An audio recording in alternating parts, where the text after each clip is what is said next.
আসসালামু আলাইকুম। এক বছর পূর্তি হয়েছে। এক বছরের মধ্যে বাংলাদেশে এই মুহূর্তে কোনো চাঁদাবাজি নাই, কোনো ঘুষ নাই। বাংলাদেশে এই মুহূর্তে কেউ কারোর জমি দখল করে না। এই মুহূর্তে কোনো অস্ত্রবাজি নাই, দেশে কোনো মাদক নাই। এরকম হওয়ারই তো কথা ছিল, তাই না? আসলেই কি তাই আছে? এই দেশের কোন জায়গায় কোন প্রতিষ্ঠানটার পরিবর্তন হয়েছে আমাকে একটু বলেন। সারা দেশের অবস্থা যা ছিল তাই আছে। এর জন্য এতগুলো মানুষ জীবন দেয়নি।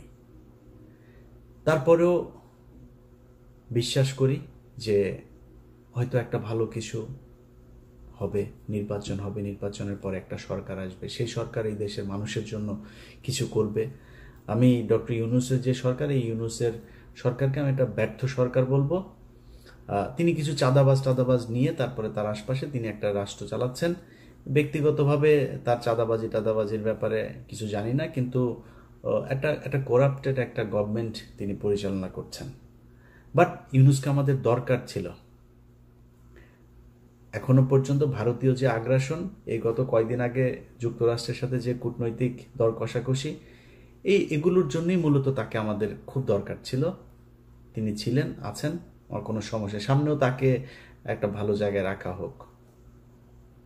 এখন আপনি আমাকে বলবেন যে ভাই, এক এক করে যদি বলতে যাই, ইউনূস সরকার বলেন, বিএনপি বলেন, এনসিপি বলেন, জামাত বলেন, সবখানেই একটা সমালোচনা করার জায়গা আছে। কে কি করছে এটার আমি বললাম না, আপনারা দেশে আছেন, আপনারা সবাই জানেন। আমি আর বিতর্কিত আজকে আর কোনো বক্তব্য দিতে চাই না, যে কারণে এগুলো নিয়ে আলোচনায় না গেলাম। আমি আওয়ামী লীগ ক্ষমতায় থাকাকালীন কিছু কথা বলতাম যে আমি কখনোই চাঁদাবাজি, দুর্নীতি এগুলোর জন্য আমার এই যুদ্ধ না। আমার যুদ্ধের একটা জায়গা আছে, সেটা হচ্ছে ভারত বিরোধিতা। কারণ আমার এই দেশের সব সমস্যার মূল কারণ হচ্ছে ভারত। আমরা ভারত নিয়ে কথা বলতাম, আমাদেরকে বলতো আমরা হইলাম এগুলি নিয়ে নাকি সব গুজব ছড়াই, এগুলি কোনো সত্যি কিছু নাই। শেষ পর্যন্ত সেই ভারতে কিন্তু এই স্বৈরাচারকে নিয়ে জায়গা দিয়ে রেখেছে। এই ভারতীয় এখনো পর্যন্ত তাদের জায়গা থেকে দেখেন, 2 দিন আগেও ভারতীয় পররাষ্ট্রমন্ত্রী বলে যে আমাদের খুব কি বলে, কি দৃষ্টি, সূক্ষ্ম দৃষ্টি না কি যেন এক দৃষ্টি রাখছেন তিনি। তুই কে রে বেটা আমার দেশের কি হবে সেটা দৃষ্টি রাখার জন্য? তোর না হাগার পায়খানা নাই, তুই পায়খানা বানা আগে। তোর ওই দেশের মানুষের চাইতে এই দেশের মানুষ বহু ভালো আছে, তুই করা লাগবে না, তুই তোর দেশ নিয়ে চিন্তা কর। এটা বলেছে এই ইন্ডিয়া বলেছে। তার মানে আমরা যা বলতাম এই দেশের মূল সমস্যা ভারত, তারাই সমস্যা। অতএব আমাদের ওই জায়গা থেকে বের হইতে হবে। 5 তারিখে বিশেষ করে বিএনপির কথা বলি, বিএনপির কিছু বক্তব্য শুনে মনে হচ্ছে ঠিক আওয়ামী লীগের কথা বলছে, এরকম মনে হয়। আমি ওটা যদি শুধু অডিও শুনি এবং ওই ভয়েসটা যদি আমি রেকগনাইজ করতে না পারি, তাহলে আমার মনে হবে আওয়ামী লীগের কেউ বক্তব্য দিচ্ছে। ওনারা এখন মুক্তিযুদ্ধের চেতনায় বিশ্বাস করেন। ওনারা পাকিস্তানের রাজাকারদেরকে, কারা নাকি রাজাকার, চিহ্নিত যুদ্ধাপরাধী, ওই যে পোস্টার সরানো নিয়ে হয়েছে না, চিহ্নিত যুদ্ধাপরাধী। শেখ হাসিনার বিচারে যদি নাকি কেউ চিহ্নিত যুদ্ধাপরাধী কেউ মেনে নেয়, তাহলে এতিমের টাকা আত্মসাতেরটা তো মেনে নিতে হবে। খাম্বা নিয়ে যেগুলো বলে সেগুলো তো মেনে নিতে হবে, তাই না? মানবেন নাকি? সাকা চৌধুরী তো জামাত করতো না, তারটা মানবেন? মানে একটু মানবেন একটু মানবেন না, এটা তো হইতে পারে না। আমি শেখ হাসিনার কোনো বিচারই মানি না। দেখেন না, এখন পর্যন্ত দেশে যাইতে পারি নাই কেন জানেন? এই দেশের কিছু মানুষের মুক্তির জন্য। আপনি 1 বছর হয়ে গিয়েছে, এখনো অনেক মানুষ জেলখানায় আছে, তাদের কথা মনেও করেন নাই। কেউ কোথাও বলেনও নাই, বলেনও না, বলবেনও না। কারণ আপনারা মনে করেছেন সামনে কিছু খাবার এসেছে, সেটা খেয়ে নেই, শেষ। এই দেশের মূল সমস্যাটা কোন জায়গায় ছিল সেখানে হাত দেন। এখন পর্যন্ত বিডিআরের লোকগুলো জেলখানায়। কোনো বড় রাজনৈতিক দল, না বিএনপি না জামায়াত, কেউ যায় নাই। এনসিপির কিছুটা, ওই যে একজন সমন্বয়ক আছেন মাহিন, মাহিন ভাই কিছুটা দিত, সময় দিয়েছে, সময় দেয়, এখনো সময় দেয়। এর বাইরে কোনো রাজনৈতিক দল তাদের পাশে দাঁড়ান নাই। আপনাদের সমস্যা মনে হয় না ওইটা? 25শে ফেব্রুয়ারি পিলখানার হত্যাকাণ্ড এই দেশের মূল সমস্যা, এটা মনে করেন না? যদি মনে না করেন, এটার জন্য আপনাদেরকে একদিন মূল্য দিতে হবে, চড়া মূল্য দিতে হবে। এবং এবার যদি আবারও আপনাদেরকে মূল্য দিতে হয়, সেখান থেকে বের হয়ে আসতে পারবেন কিনা এটার কোনো গ্যারান্টি নাই। ঢাকা বিশ্ববিদ্যালয়ের এখানে আপনি চিহ্নিত যুদ্ধাপরাধীদেরকে নাকি করা যাবে না। চিহ্নিত যুদ্ধাপরাধী শেখ হাসিনা কি বলেছেন? মতিউর রহমান নিজামী একজনের ঘরের থেকে এক নারীকে উঠিয়ে নিয়ে পাকিস্তান ক্যাম্পে দিয়ে এসেছেন। কার কার মাকে মতিউর রহমান নিজামী পাকিস্তানি ক্যাম্পে দিয়ে এসেছেন, আমরা সেই পাকিস্তানি বীর্যগুলোকে দেখতে চাই। আওয়ামী লীগের লোকজন খুব ভোদাই মার্কা একটা কথা বলে, কারণ আমি নিজেকে, আমার বাপ জীবনে কোনোদিন মানে আমি 71-এ জন্ম হইলে আমি 100% পাকিস্তানের পক্ষে থাকতাম, একদম 100%। এটা আমি হিপোক্রেসি কথাবার্তা বলি না, এখন বলছি সারা জীবন বলবো এটা, অবশ্যই পাকিস্তানের পক্ষে থাকতাম আমার যদি জন্ম হইতো। আমার বাপ এত মানে ভীতু টাইপের লোক ছিল, এই লোকের পক্ষে সম্ভব হয় নাই। তারপরেও আমি কিন্তু নিজেরে রাজাকারের সন্তান বলি, আমি রাজাকার পরিবারের বলি, এগুলি বলি। কেন বলি জানেন? চালাক, তাই বুদ্ধিমান, এই জন্য বলি। কারণ ধরেন আমার বাপ যদি রাজাকার হইতো, আমার বাপ বিভিন্ন ঘর থেকে বাঙালিদেরকে তুলে নিয়ে পাকিস্তান ক্যাম্পে নিয়ে আসতো, আমার বাপ তো সেফ থাকতো। কারণ আমার বাপ পাকিস্তানি লোকজনের সেবা করে, পাকিস্তানি লোকজনের ই করে। তাহলে কি হইলো? যারা তুলা দিয়ে আসলো, আওয়ামী লীগের লোকজনের বৌরে নিয়ে ক্যাম্পে দিয়ে আসছে না। যদি আমার বাপ রাজাকার হইতো তাহলে কি করতো? আমার বাপ তাহলে আওয়ামী লীগের লোকজনের নিয়ে, মহিলাদেরকে নিয়ে ক্যাম্পে দিয়ে আসতো। তো পাকিস্তান কারে বীর্য দিয়ে গেল? তোর মারে দিয়ে গেল। আওয়ামী লীগের মারদের পেটের মধ্যে বীর্য পয়দা হয়ে এখন ছাত্রলীগ যুবলীগ হয়েছে। আর বাকিগুলি ওই যে ক্যাম্প ওই সীমান্তের ওই পারে গেছিল, ওগুলির পেটের মধ্যে দাদারা দিয়ে দিয়েছে, যেগুলি এখন জয় বাংলা জয় বাংলা করে। জয় বাংলা আমার দেশের স্লোগান না, এটি ইন্ডিয়ার শিখায় দেওয়া স্লোগান। ভাই, মুক্তিযুদ্ধের চেতনা নিয়ে যদি রাজনীতি করতে চান, বহুত সমস্যায় পড়বেন। আমি ভাই বাংলাদেশ 1971 সালে স্বাধীন হয়েছিল এটা মানি না। এখন আপনি আমার যা মনে চায় তাই বলতে পারেন, কারণ ওইটা ভারত আর পাকিস্তানের যুদ্ধ ছিল, সেটা ভারত এখনো বলে, এবং বাংলাদেশের পক্ষ থেকে ওইটার ব্যাপারে কোনো ধরনের কোনো প্রতিবাদ এখন পর্যন্ত করা হয়নি। এইবার প্রথম এই সরকার আসার পরে করেছে, ওইটা আমি এনাফ মনে করি না। আপনি যদি মনে করেন ওইটা আপনার স্বাধীনতার যুদ্ধ, ওই ব্যাপারে আপনি প্রকট, আপনি একদম পুরোপুরি এক ইয়ের মধ্যে থাকবেন, তাহলে তো আপনাকে তাদের সাথে সব ধরনের চুক্তি বাতিল করতে হবে, সব ধরনের থেকে সম্পর্ক থেকে বের হয়ে আসতে হবে। আসেন নাই, তার মানে তাদের ওইটা আপনি সহ্য করেন। তাহলে ওইটা যুদ্ধ না, ভারত আর পাকিস্তানের যুদ্ধ, ভারত এখনো সেলিব্রেট করে। এখন আপনি যদি মনে করেন, আমি কিছুক্ষণের জন্য এটা মানলাম যে আপনার ভারত পাকিস্তানের যুদ্ধ, এই মানে বাংলাদেশের মুক্তিযুদ্ধ। আমার এই ভিডিও এই মুহূর্তে যেই মানুষগুলো দেখছেন, আমার ভিডিও পজ দিয়ে একটু 2 মিনিট চিন্তা করেন যে আমি আমার আশপাশে, আমার আত্মীয় স্বজন, আমার গ্রামের আশপাশের যত গ্রাম আছে, কতজন মুক্তিযুদ্ধ ছিল। মুক্তিযোদ্ধা যে কটা আছে তার 80% ভুয়া। খোঁজ নেন, আপনার এলাকায় যে কটা মুক্তিযোদ্ধা আছে ওর ব্যাপারে যা খোঁজ নেন, আল্লাহর কসম করে বললাম একদম ভুয়া। আপনার বাপ গিয়েছিল? চাই নাই। তো মুক্তিযুদ্ধ আপনি করলেন না, আপনি মুক্তিযুদ্ধের বিশাল চেতনা। এই সরকার এসে 1 বছর হলো, আপনি মুক্তিযুদ্ধের তালিকা বের করেন নাই কেন? কতজন মারা গিয়েছে আসলে তার তালিকা আপনি করেন না কেন? 30 লাখ, 3 লাখ, 3,000, এটা কি কেন করেন না? ওইখানে কিছু একটা আছে যেটা করতে মানে বের করতে চায় না। ভাই, আমরা তো চাই সেই যুদ্ধে কতজন মানুষ মারা গিয়েছে তাদের প্রতি আমরা সম্মান জানাইতে চাই। বার করেন। আপনি ভিডিও দেখছেন না, বার যেহেতু করেন, আপনাকে দায়িত্ব দিলাম বের করার জন্য। আপনি চোখ বন্ধ করে চিন্তা করেন আপনার 14 গোষ্ঠীর মধ্যে 71-এ মারা গিয়েছে কেউ আছে কিনা। পাকিস্তানি মিলিটারিরা এসে কারোর মাকে তুলে নিয়ে তারপরে প্রোডাকশন দিয়ে দিয়েছে। যদি একটা খুঁজা পান, কান কেটে শুনেছি, উনি বলেছেন, তিনি বলেছেন, এইটা দিয়ে কোনো ইতিহাস হয় না। আপনি এখন ওই যে আওয়ামী লীগের মতো, বা এত আবেগ থাকলে তো সমস্যা। আমার কথা শুনলে আমাকে পছন্দ করেন এরকম অনেক মানুষের, ভাই আপনি তাহলে মনে করেন যে কিছুই হয় নাই। 3 ডিসেম্বরের 3 তারিখ থেকে ভারত যৌথ বাহিনী হামলা শুরু করেছে। পাকিস্তানের অস্ত্র ছিল না, ওই দিক থেকে সৈন্য আসছিল, সেটা আসতে পারে নাই। সপ্তম নৌবহর পাঠাবে, সেটা নিয়ে সমস্যা। ওই দিক দিয়ে ভারত এই সাগর বন্ধ করে শ্রীলঙ্কা হয়ে আসতে চায়, দেরি হয়েছে। পাকিস্তান মিলিটারি পারে নাই ভারতের সাথে যুদ্ধ করে, ভারত করেছে।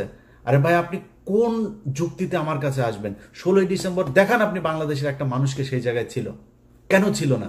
এগুলি নিজের কোশ্চেন করেন।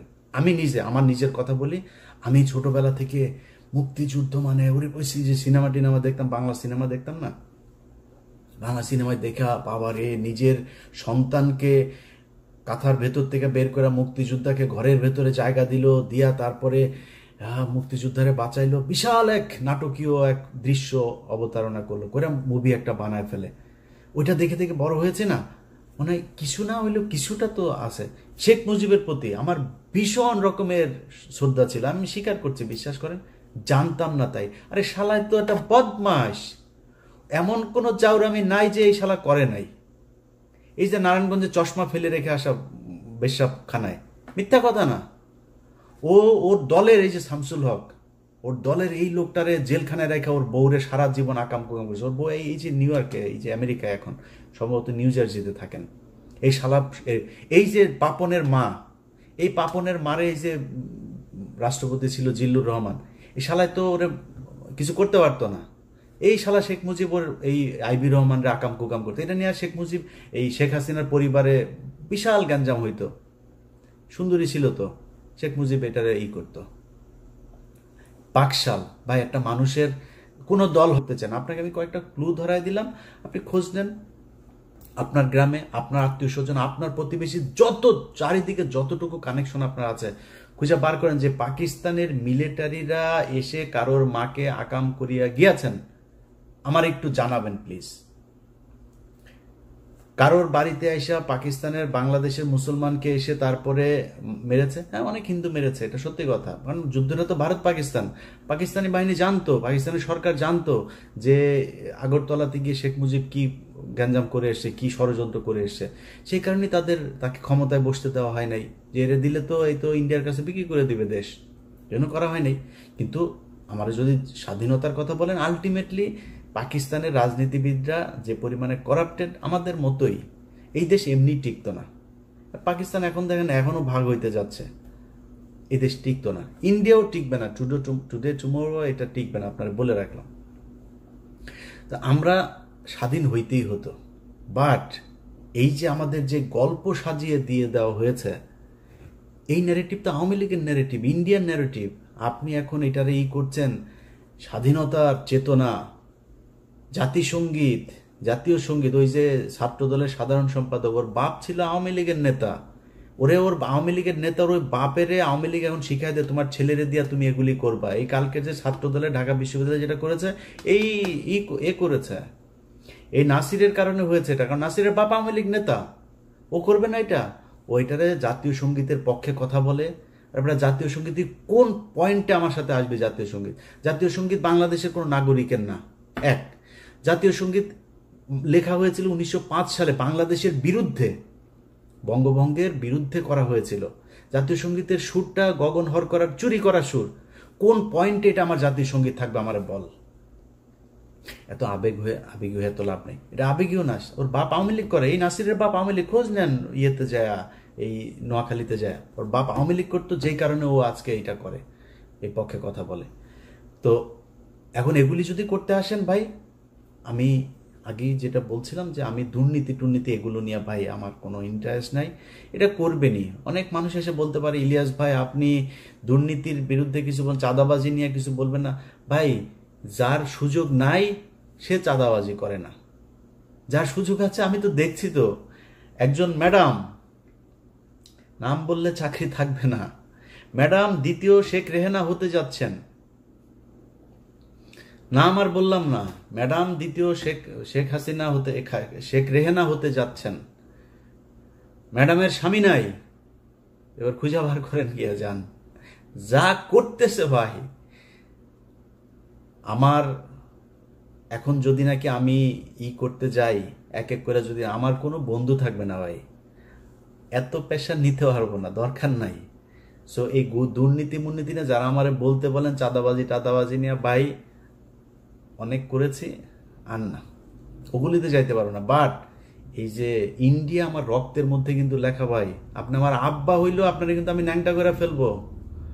আপনি এই যে এই জাতীয় সঙ্গীতের পক্ষে কথা বলবেন, স্বাধীনতার চেতনা কথা বলে তারপরে মানুষরে ওই যুদ্ধাপরাধী ট্যাগ দেওয়ার চেষ্টা করবেন, পাছার চামড়া উঠায় ফেলবো। দুই চোখে সরিষার মতো ফুল দেখতে থাকবেন। আপনার মতো কত বালছাল এগুলি, আপনার নেতাদের, কত বড় বড় নেতা ইলিয়াসের সাথে আইসা, ভাই ভাই কিছু বলি না, বললে যদি চাঁদাবাজি নিয়ে কথা বলা শুরু করি একটাও দাঁড়াইতে পারবেন না। সব কটার জিনিসপত্র এগুলি সারাদিন আসতেই থাকে, ভাই এইখানে আমার এইটা করেছে ওইটা করেছে। ক্যামেরা বসায় রাখা লাগবে না, আমার ইমেল থেকে যদি খালি উজাড় করে দেই তাইলে পদে থাকা নেতা একটারও খুঁজে পাবেন না। সব মির্জা আব্বাস এত টাকা পয়সা, ব্যাংকের মালিক, এখনো চাঁদার টাকার ভাগ নেয় সন্ধ্যায়, তো বাদ নাই তো কেউ। আর অনেকের নাম বললাম না, টেকনিক্যালি নামটা আমি করে যাচ্ছি। ছাত্রদের প্রতি আমার একটা ভালোবাসা আছে জুলাইয়ের কারণে, যে যত বালপাকনা কথাবার্তা বলেন ভাই সমস্যা নাই। এই ছাত্রদের কারণে আজকে মানে এই যে আলহামদুলিল্লাহ বললাম যে আল্লাহ অনেক ভালো রেখেছে আগের চাইতে, এই একমাত্র এদের কারণে। সো এদের প্রতি এই সম্মানটুকু সারা জীবন দিয়া যাও। এদের সাথে ব্যক্তিগতভাবে অনেকের সাথে সম্পর্ক থাকবে, ভালো থাকবে না, বাট এদের ওভারঅল এই জুলাই যোদ্ধাদের প্রতি এই সম্মান, এটা আপনি দিবেন না সেটা আপনার ব্যাপার, আমি দিয়েই যাব। অনেকের কথাই বলছে না, কিন্তু চাঁদাবাজি টাদাবাজি এগুলো চলেই যাচ্ছে, বাট ওই জায়গাতে আঘাত করেন না, তাইলে কিন্তু সমস্যা হয়ে যাবে। কথাবার্তা শুনলে যেন আপনার, কিছুদিন আগে এক চাঁদাবাজারে দেখলাম, এক চাঁদাবাজারে দেখি সে বলতেছে এই কি আওয়ামী লীগের ওই ইয়েটা ছিল যে বাংলার তুমি কে আমি কে তুমি কে, ওই যে বাঙালি বাঙালি বাঙালি বাঙালি, এটা তো পশ্চিম বাংলার ডায়লগ। ওরা আমাদের বাংলার সাথে, এই তো আওয়ামী লীগের ডায়লগ এগুলি, তুমি কে আমি কে বাঙালি, গণজাগরণ মঞ্চের ডায়লগ। সব কিছু মিলা গেলে তোমাদেরকে ওই দিকে মিলাই দেওয়া হবে। সো খুব সাবধানে কাজ করতে হবে। আমরা এত কারোটা খাইও না পড়িও না, এত পাকনামি করার কিছু নাই। সবশেষ এই যে কথাবার্তা বললাম সব কিন্তু থ্রেট করলাম, কিছু বলি নাই কিন্তু করবো টরবো এগুলি, জাস্ট থ্রেট করলাম। কিন্তু আমি একতা চাই, ঐক্যবদ্ধ হন, এটা চাই। বিএনপি জামাত এনসিপি, আপনাদের ভেতরে রাজনৈতিক দ্বন্দ্ব থাকবে, 71 টাইনেন না, এমনি দ্বন্দ্ব থাকবে। কে কটুক চাঁদাবাজি করেন, কে কটুক দখলবাজি করেন, কি করেন, এটা জনগণ রায় দিয়ে দিবে, জনগণের উপরে ছেড়ে দেন। আপনি যদি মনে করেন যে না আমি জামাতের চাইতে ভালো হইতে চাই, জামাত যদি মনে করেন আমি বিএনপির চাইতে ভালো হইতে চাই, তাহলে বিএনপির চেয়ে ভালো কাজ করেন, এমনি আপনি ভালো থাকবেন, এমনি পাবলিকের ভোট পাবেন। এগুলো নিয়ে কথা বলতে চাই না, কিন্তু কোনো দল যদি এই মুক্তিযুদ্ধের নামে যদি নাকি আবার ফের বিভাজনের চেষ্টা করে, তার বিরুদ্ধে কিন্তু সরাসরি দাঁড়াবো। তখন কিন্তু কিছু বলতে পারবেন না। এক পিনাকিদার একার গুতাই নিতে পারেন না, আমাদেরকে চাতায়েন না, এটা বলে রাখলাম ভাই। ভবিষ্যতে মার্ক করে রাখতেছি, কিন্তু কে কে কি বলেন এগুলি কিন্তু মনে আছে। ওই যে মিছিলের কথা বললাম একটা, তুমি কে আমি কে বাঙালি, ওরা কিন্তু মনে রাখছি। এই যে জাতীয় সঙ্গীতের কথা মনে রাখছি, কিন্তু যখন যেখানে হাতে কোনো কিছু পাওয়া যাবো ছেড়ে দেবো। পৃথিবীর কেউ তারেক রহমান ফোন করলেও শুনবো না, ছেড়ে দিব তখন। তো তখন কান্নাকাটি করে লাভ হবে না। আগেই বলে রাখলাম খুব সাবধানে, এই মুক্তিযুদ্ধের বালের যুদ্ধ নিয়ে এত বেশি পাকনামি করা যাবে না। এটা দেশ স্বাধীন হওয়া দরকার ছিল, কেমনে হয়েছে এটা নিয়ে আমরা তর্কেই যেতে চাই না। তর্কে গেলে তর্কে আইসেন, আমি বই পুস্তক দিয়া দলিল দিয়া তারপরে বুঝাই দিব যদি যেতে চান তর্কে, বাট তর্কে আমি যেতে চাই না। এটা নিয়ে দেশ স্বাধীন হয়েছে, বেটার। আমরা এখন একটা দেশ পেয়েছি, এই দেশে যারা যারা যেইভাবে ছিল পিছনের ইতিহাস নিয়ে ঘাটাঘাটি বাদ দিয়া দেশটারে কেমনে আগানো যায় সেটা নিয়ে চিন্তা করেন। রাজনৈতিক দলগুলোর ভেতরে আমি খুব মানে এত বেশি এই যে ডিজিএফআই এবং রয়ের এরা মানে উদ্দেশ্য প্রণোদিতভাবে কিছু, এনসিপির উদাহরণ ওই যে একটা আছে, ওর নামটা কি, এই হুদাই খালি গুতায়, বিএনপিরে গুতায়, জামাতরে গুতায়। বিএনপির কয়েকজন আছে, এগুলি হুদাই খালি জামাতকে গুতাবে, এনসিপি গুতাবে। আমি মাঝখানে একটা করলাম যে ভাই খালেদা জিয়াকে নিয়ে জিয়াউর রহমানকে নিয়ে আজে বাজে কথাবার্তা। তা আমি এটা নিয়ে একটা পোস্ট করলাম। পোস্ট করার পরে সার্জিস আমারে কল করলো, বললো যে ভাই আমাদের ভিতরে আমরা কি কেউ বলেছে এটা নিয়ে কোনো কথা? আমি বললাম যে এটা নিয়ে যে আলোচনা হচ্ছে, তাহলে কে কে বলেছে এটা? বললো ভাই আমাদের ভিতরে তো কেউ বলে না, আমাদের কেন্দ্রীয় আপনি দেখেন হাসনাত, আমি, নাহিদ, মাহফুজ বা কেউ, আমরা কেউ বলি না এটা নিয়ে। আমি দেখলাম আসলে বলে নাই। তো সার্জিসের ভেতরে তার মানে এটা নিয়ে তার উদারতা আছে। আপনারা সবাই বসেন ভাই, কোনো কিছু নিয়ে যদি সমস্যা হয় আপনারা বসেন, বসে তারপরে ঠিক করেন, এই জায়গাগুলোকে ঠিক করেন। কারণ এটা মাথায় রেখেন যে আওয়ামী লীগ যদি ব্যাক করে, কেউ এখনকার চাইতে ভালো থাকতে পারবেন না। আর আওয়ামী লীগ ব্যাক করার সুযোগ আপনারা তৈরি করে দিচ্ছেন। আওয়ামী লীগের সেই শক্তি নাই, কিন্তু এটা করবে ইন্ডিয়া। কারণ ওদেরকে সবসময় ইন্ডিয়া নিজের দল মনে করে।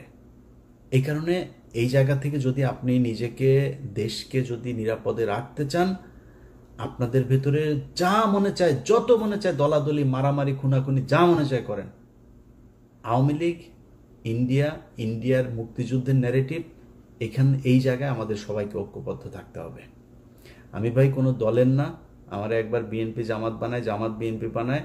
আমি আগেই বলেছি আপনাদের, আমি বাংলাদেশে একমাত্র এক পার্টি করি, সেটার নাম হচ্ছে এন্টি ইন্ডিয়ান পার্টি। আমার রক্তের যে গ্রুপ সেটা ইন্ডিয়া নেগেটিভ, এটা আমি সবসময় বলি, এখনো বলছি। ওই জায়গার বাইরে আমার কোনো কিছু করার নাই। আমার মাফ করে দিন। বাংলাদেশের বহু মানুষ আছেন যারা কিনা বলবেন যে ভাই আপনি চাঁদাবাজিকে করছেন। ভাই ওই যে বললাম যে চাঁদাবাজি নিয়ে যদি কথা বলতে যাই এখন, তাইলে আমি নিজেও চাঁদাবাজ হয়ে যাব। কেন জানেন? কারণ হয়েছে যে অনেকের এরকম কমপ্লেন আসে যে সচিবালয়ে গিয়ে আমার সাথে চ্যাটিং আছে, সেটা দেখায় বলছে যে ভাই আমি কারোর ফোন করি নাই তা না। আমি অনেক সচিবরে ফোন করেছি, পুলিশের ঊর্ধ্বতন কর্তৃপক্ষকে ফোন করেছি। ফোন করে যদি নাকি একটা গরিব মানুষের একটা ন্যায্য পাওনা, সে যদি অনেকদিন ঘুরছে একটা জিনিস নিয়ে, আমি বলতে পারি ভাই এই লোকটার এটা যদি একদম কোট আনকোট ঠিক এইভাবে যত সচিবের সাথে কথা হয়েছে, যত উপদেষ্টার সাথে কথা হয়েছে, সবার কাছে, পুলিশ অফিসার সবার কাছে আমার একটা ডায়লগ খুব কমন, ভাই যদি ন্যায্য মনে করেন তাহলে কাজটা করে দিয়েন। এই লোকটা অনেকদিন ধরে ঘুরছে, যদি ন্যায্য হয়। অন্যায্য কোনো, অনৈতিক কোনো আবদার, কোনো অনুরোধ, কোনো কিছু আমার কাছ থেকে কেউ যদি পান, জাস্ট আমার ফোন রেকর্ড করে ছেড়ে দিয়েন। এখন আপনি যদি আমার নামে আপনার কেউ ভয় দেখায়, আপনি দুর্নীতি করেন, আমার ভয় দেখায় যদি কেউ আপনার কাছে টাকা পয়সা চায়, আপনি যদি দেন, আমি কি করবো? আমার কিছু করার নাই তো।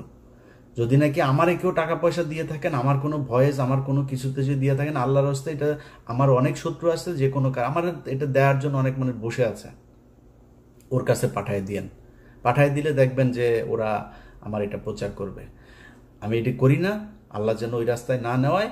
বাট ওই যে বললাম যে চাঁদাবাজির পরিস্থিতিটা এমন পর্যায়ে দাঁড়িয়েছে, এটা ঠিক করতে গেলে এখানে আর কাউকে খুঁজে পাওয়া যাবে না। তো লম্বা কথা বললাম 1 বছরের মাথায়। আপনাদের সবার কাছে আবারও সবশেষ অনুরোধ থাকবে, ভাই প্লিজ ঐক্যবদ্ধ হন।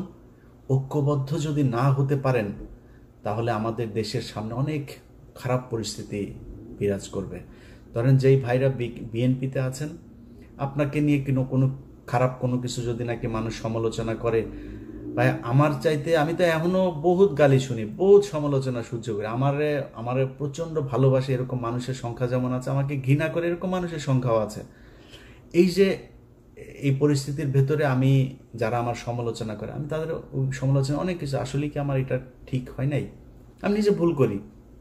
আমার ফেসবুকে যে পোস্ট দেখেন না, আমার ফেসবুকের পোস্ট কিন্তু ধরেন 50% বা তারও কম আমি করি, 50% আমার অ্যাডমিনরা করে। আপনারা হয়তো অনেকে মনে করেন অনেক পোস্ট বোধহয় আমি মনে হয় পোস্ট করি, এরা করে। ইদানিং আমি সবাই বলে দিয়েছে যে পোস্টের সংখ্যা একটু কমায় করতে। তো এখন এই যে আমার যত ধরনের সমালোচনা যা যা কিছু আছে, এখান থেকে অনেক কিছু শিখি, আমি অনেক কিছু শিখে তারপরে আমি আমার কাজ করি। আপনার নিয়ে সমালোচনা করলে তার শত্রু মনে করার কারণ নাই। শেখ হাসিনার আজকে এই অধপতনের কারণ একটাই, সে সমালোচনা সহ্যই করে না। যারা তেলবাজি করেছে তাদেরকে কাছের মানুষ মনে করেছে। এটা যদি মনে করেন, পরিণতি শেখ হাসিনার মতোই হবে। অতএব নিজের সমালোচনা করা শেখেন। আত্ম উপলব্ধির মাধ্যমে যদি আপনি নিজেকে তৈরি করেন, আমার মনে হয় সেটা আপনার জন্য, আপনার দলের জন্য, দেশের জন্য, সবার জন্য আমাদের ভালো কিছু হবে। সবাই ভালো থাকবেন। আবারও বিজয় দিবসের শুভেচ্ছা। আওয়ামী মুক্ত একটা নতুন বাংলাদেশ দেখতে চাই। আল্লাহ হাফেজ।